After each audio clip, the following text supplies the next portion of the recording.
Shumë besimtarë katolik morën pjesë në meshën e vigjiljes së Krishtlindjes në katedralen e Shën Shtjefnit në Shkodër. Në mesazhin e tij, arqipeshkvi Giovanni Peragine, i cili kishte Krishtlindjen e parë që pas emërimit në këtë detyrë, tha se kjo festë duhet të shërbejë për të kthyer tek drita e vërtetë. Në këto ditë po e shikojmë rrugët tona, sheshet dhe shtëpit tona mbushen me shumë drita.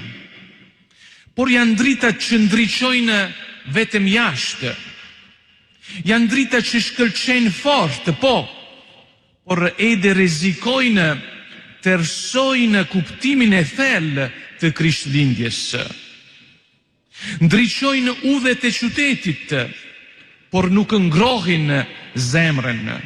Pas meshës, në oborin e katedralit së Shkodrës, besimtarët shijuan spektaklin e fishek zjarreve, duke e bërë më të veçantë këtë moment festiv. Në një atmosferë festive dhe e të qetë edhe i qyteti i Korçës ka kremtuar Krishtlindjen. Qytetarë vendas, por edhe vizitorë të tjerë, turistë të huaj, janë mbledhur në qendër të qytetit dhe në ambientet e kultit. Gëzuar Krishtlindjet kudo që janë shqiptarët, edhe shëndet edhe mbarësi. Si e festojnë Krishtlindjen korçarët? Shumë mirë, ja, si që na shikon. Gëzuar Krishtlindjet për të gjithë, gëzuar dhe shëndet. Ceremonia fetare u mbajt në katedralen Gjallë e Krishtit. Mesazhi kësaj dite u fokusua te paqja, bashkimi, toleranca dhe rëndësia e familjes si themeli i shoqërisë.